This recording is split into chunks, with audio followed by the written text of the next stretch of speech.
Fellas, time to hand out some awards. Obviously, we're moving from the West Coast to the East Coast. Just a good reminder of the tournaments that have concluded this season on the PGA Tour.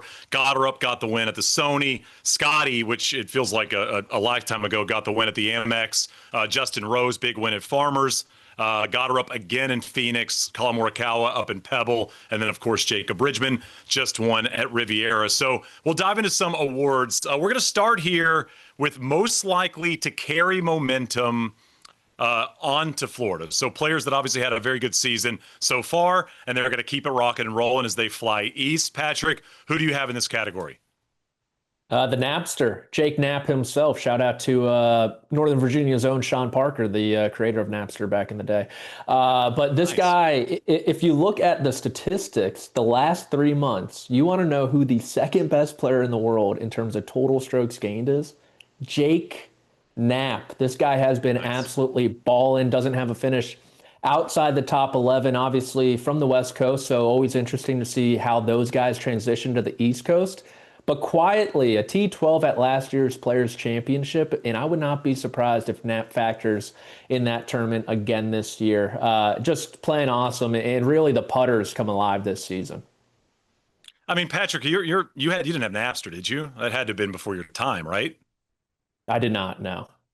No. Were you like, do you have Kazaa? Like, what were you downloading with? What did you just call me?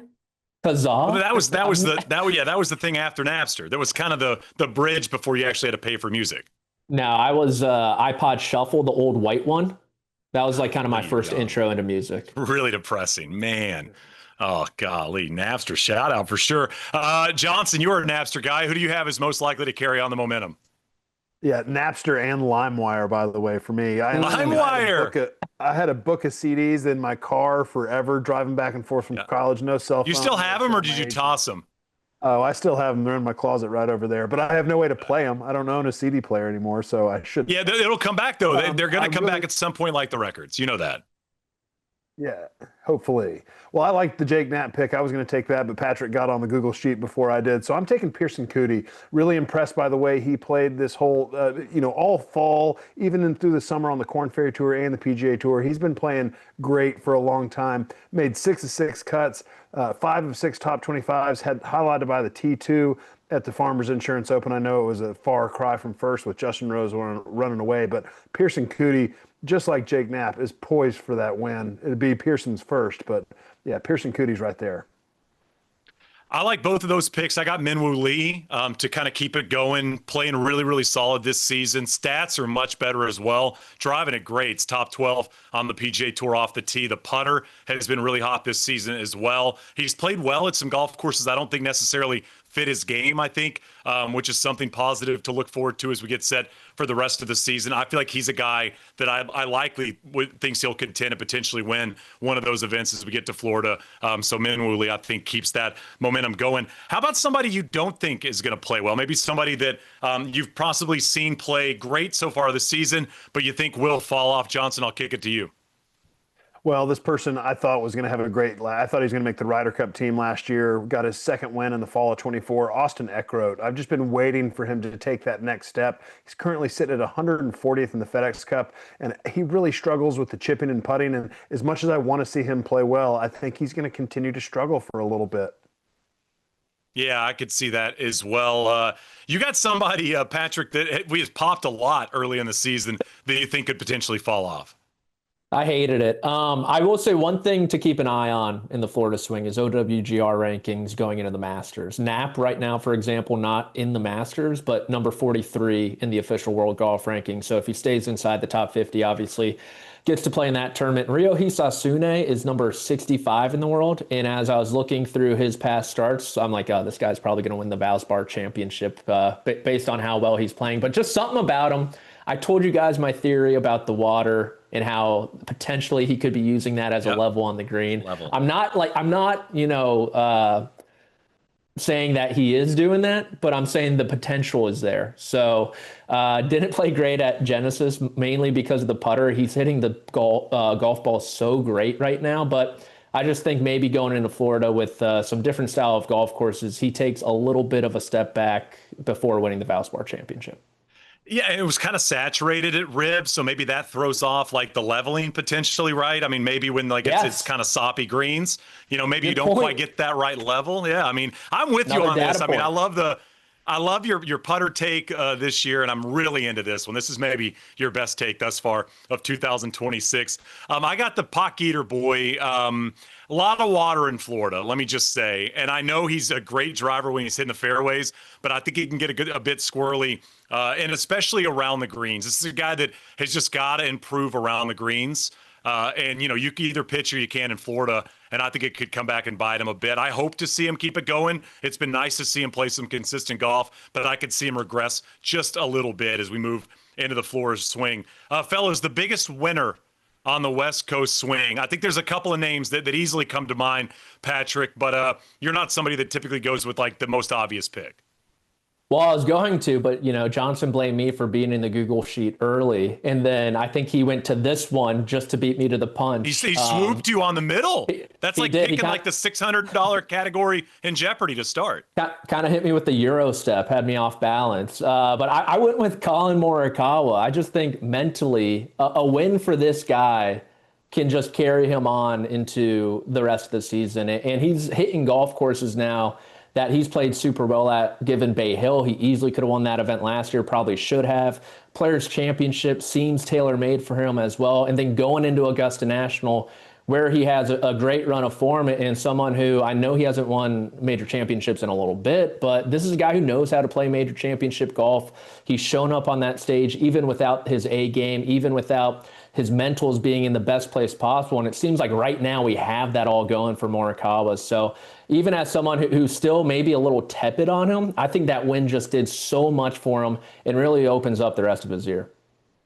Yeah, I don't have to think about when am I going to win again. I mean, I think that's a huge thing for these players that have been so close and have seen it come so easy, and now it's not so easy. There's a lot of names, by the way, I think that fit that mold right now in terms of once great players that are kind of waiting, seeing the days tick by since their last victory. Johnson, I mean, one of us has got to pick the guy. I mean, he wins twice, and he was incredible throughout the West Coast.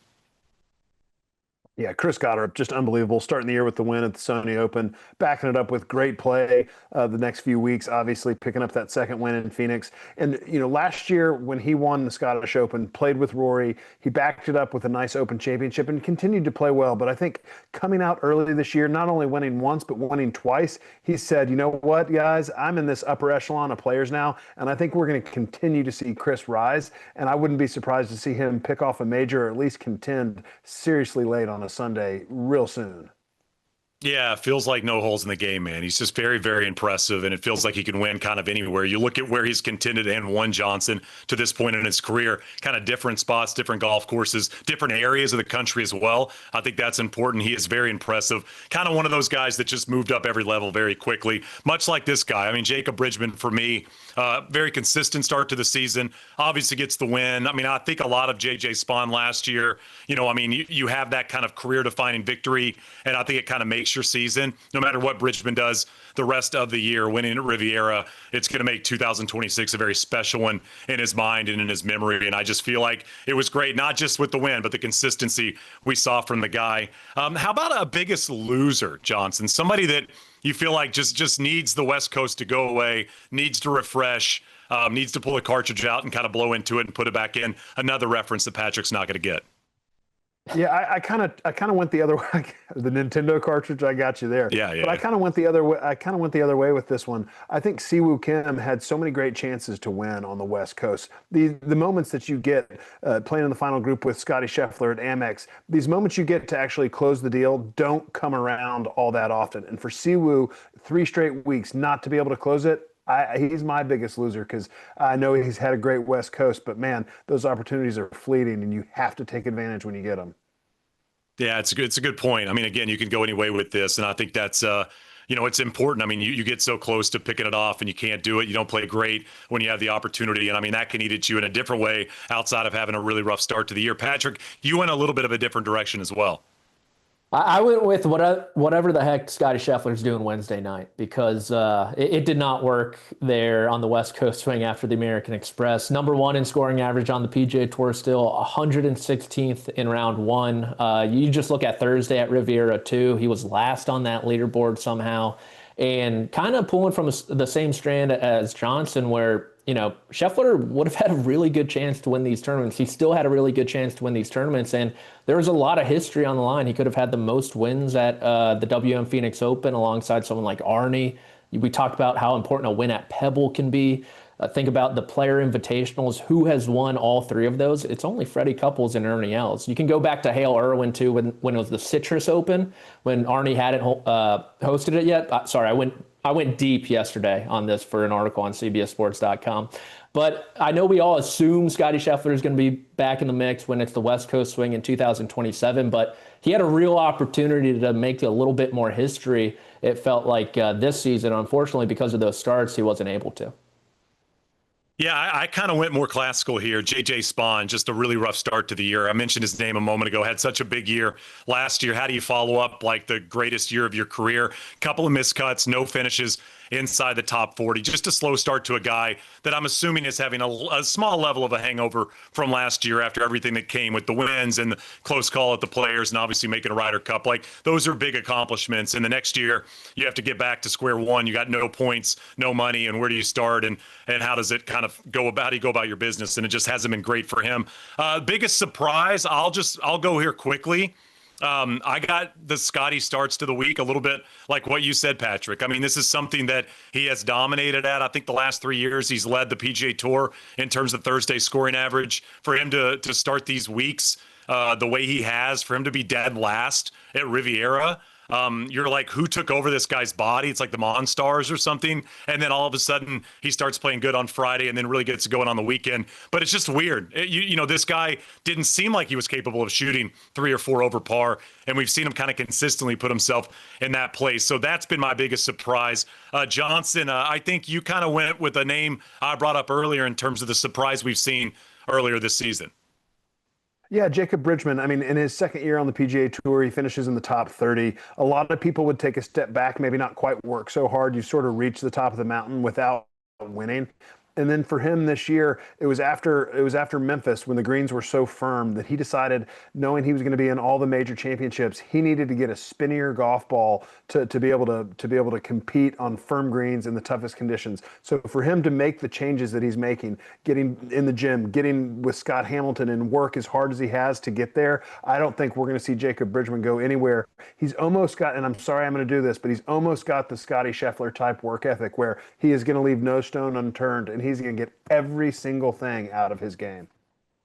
So that's the first time I've seen the Scotty comp to a new player. Scotty gets the Tiger comp a lot, but there you go, Mr. Bridgman. You got the Scotty comp. Johnson Wagner throwing that out. Patrick, I like where you went here because I mentioned JJ Spaun. We brought up Bridgman, who's had a great year. Some of the guys last year that played excellent throughout 2025, kind of slow starts to what we've seen this season. We're kind of running a 3-man weave right now, kind of just handing it off to each other. But for me, I'm surprised by the slow starts from JJ Spaun and Ben Griffin, those two clear breakout guys from 2025. I think one top 20 between them. Griffin finished T19 at the Sony Open. Funny enough, JJ Spaun, ahead of Riviera, said that the USGA asked for a club of his for the U.S. Open win, and they wanted his putter, but he ended up giving him the driver because he thought he was putting so well still. And you look at his numbers, and it has been putrid on the greens for JJ Spaun so far. Send it to the museum. Yeah, give it to the USGA, JJ. Get a different lab in the bag.